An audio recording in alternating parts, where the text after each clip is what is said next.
Class is now in session. I am Professor Hockey, and today we are finally back to discuss Game 31 of the regular season between the San Jose Sharks and the Arizona Coyotes, in which the Sharks have won 8-7 in the shootout. It is not every day that 30 games into a season, a team sets a new season high in terms of goals for and in terms of goals against in the very same game, but that's exactly what happens here tonight. The Sharks had previously not scored more than 5 goals in a game this season. They score, I guess, technically 8 here tonight, and they had not given up more than 6 goals in a game this season, and they give up 7 to the last place Arizona Coyotes. This was an absolutely insane game, extremely back and forth, and if you were a fan of neither team, it was probably a very enjoyable watch, as defense was essentially non-existent. Goaltenders were not playing particularly well, and it was just an all-out shootout. No pun intended with how the game actually ended up ending, and the Sharks would end up coming out on top. But if you were a fan of one of these teams, like I am of the San Jose Sharks, you probably were not particularly impressed with the performance they put up here tonight. They had almost a full 2 weeks off thanks to the usual NHL Christmas break, as well as to multiple postponed games against the Canucks, the Oilers, as well as the Anaheim Ducks. So you would hope that the team would come back maybe a bit rusty, but more so rejuvenated after the Sharks had previously played a rather cramped schedule of games in, late November, early December. But instead, the Sharks, at least some of those players, looked pretty asleep at the wheel here tonight. This game starts off and the Sharks do score the first goal of the game from Barabanov. It's quickly tied up by Lawson Krause. Then Nick Bonino would get the lead back for the Sharks to make it 2-1, and it would be tied up by Mosher at 2-2, and that would be the score at the end of the first period, indicative that we might have a bit of a high-scoring game, but I don't think anyone really would have predicted what the score would have ended up being at the end of it. In the second period, the Sharks would get another goal. That one would be from Radim Shemek to put themselves up 3-2, and just a few seconds later, Jeff Viel would score a goal, his first of the season here, to make it 4-2 San Jose, and it looked like maybe San Jose could run away with this game a bit, but the Coyotes would get one back to make it 4-3. The Sharks would take the 2-goal lead back after that with a Timo Meier goal, as he bats one out of the air, exhibiting very nice hand-eye coordination, but in the dying seconds of the second period, on a power play, the Coyotes would bring it back to within 1 once again to make it 5-4 at the end of the second period. However, heading into the third period, the Sharks had a very strong 10-0-0 record when leading after 2 periods, so it seemed as though the Sharks would be able to close out this game, and they would even expand on their current lead right back to that 2-goal lead with a Tomas Hertl goal just a couple minutes into the third period to make it 6-4, but as per usual, the Coyotes would not go away gently. They'd get it back to within 6-5. The Sharks would take a 7-5 lead on a Couture goal, but then the Coyotes would get 2 unanswered, and we'd head to the overtime tied at 7. As I said, a very interesting game to say the least.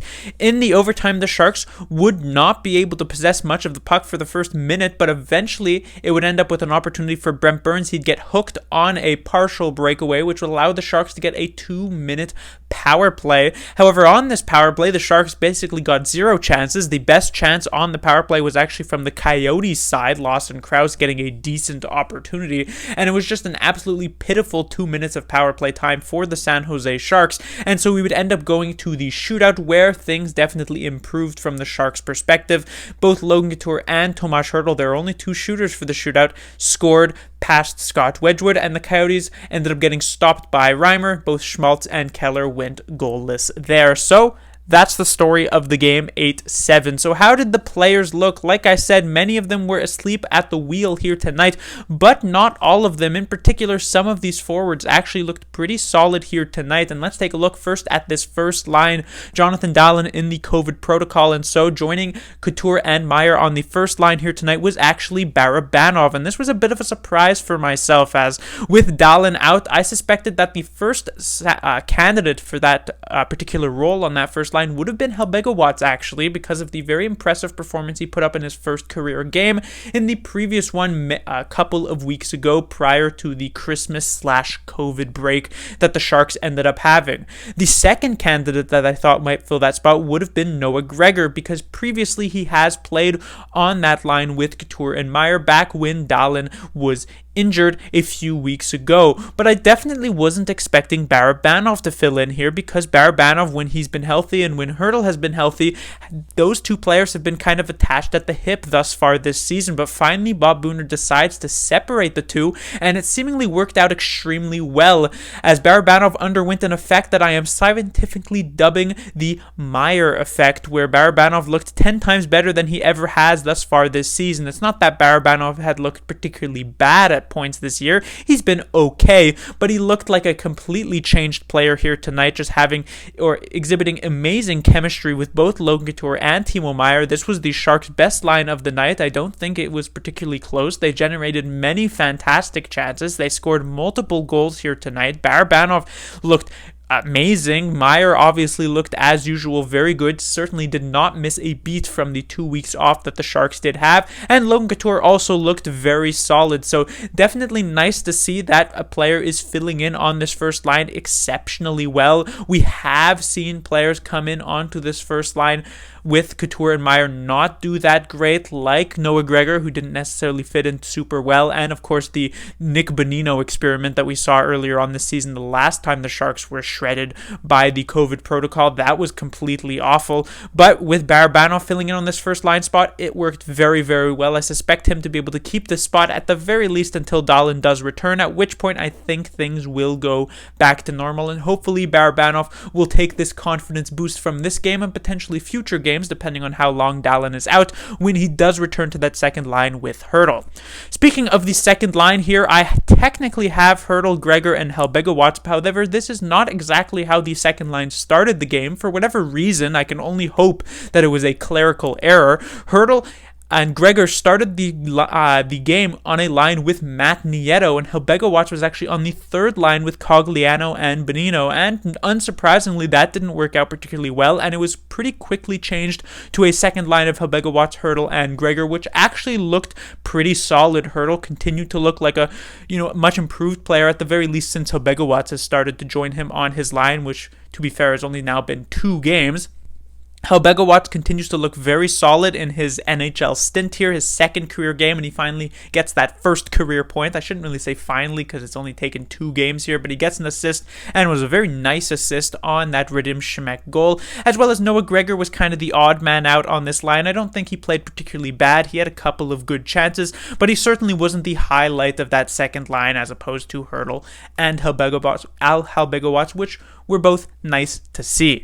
On the third line, I thought the Nieto, Bonino, Cogliano line, once the 3 players were put together, actually looked pretty good early on in this game. They kind of fell off a bit as the game went on, didn't get as many great chances, but Bonino did score that goal. They had a couple of other decent chances, so we already knew that this third line win together has been rather good, and so hopefully those 3 players can actually still remain together, because they've made up a pretty solid third line for the Sharks thus far this season.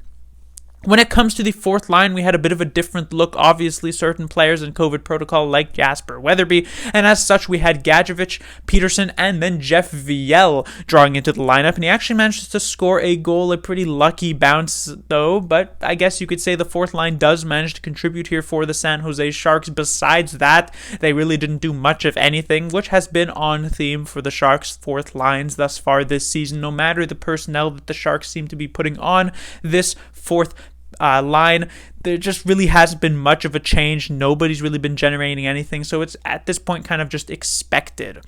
Now, I've sang a lot of praises of a lot of these Sharks forwards, so who were the players that were asleep at the wheel? Well, don't worry, they are coming up as we move on to the Sharks' defensive pairings, and there is not a single player out of these 6 defensemen who I want to point out as having even a pretty good game. All 6 of these players just looked completely lost at times thus far in this 60-minute game or 65-minute game that the Sharks played against the Arizona Coyotes, while the forward group for the Sharks seemed to have taken the 2-week break in stride, used it that time to rejuvenate. It seems as though these 6 defensemen for the Sharks are still hungover from all of their Christmas parties, as Burns, Carlson, Middleton, all these players just making a ton of mistakes thus far in this game against the Coyotes. It was just an absolute mess, I would say. Just giveaway after giveaway, especially early on in the first period. It felt as though the Sharks, just every time they happened to touch the puck in the defensive zone, it would end up on a Coyote stick within just a second or two. So just a very bad game for the Sharks defensively, which is kind of strange because the big theme for the Sharks thus far this season has been that they've been a pretty solid defensive team, right? The problem isn't that they gave up over 40 shots to the Coyotes, although that's certainly not a good thing when you're against the league's worst team. The problem is that those shots, instead of being kept to the perimeter like the Sharks usually do to their opponents, they were actually a lot of them in the middle. I mean, the first 3 goals the Coyotes scored in this game were all 3 very, very similar goals because they were scored from very similar positions, that the Sharks were just giving away pucks like they were candy on Halloween. So a disappointing performance from the Sharks defenseman and a disappointing performance from the Sharks goaltender. It was not Adin Hill in nets, as you might suspect from just looking at the scoreboard. It was actually the Sharks golden boy James Reimer, who had previously been very, very strong this season, but it seems as though the 2 weeks break did not do him well either, as Reimer looked extremely shaky here tonight. Many of these goals I wouldn't necessarily say were bad goals, but he definitely could have had at least a couple of them. The worst one I would say would have been the game-tying goal by Andrew Ladd that made it 7-7 at the end.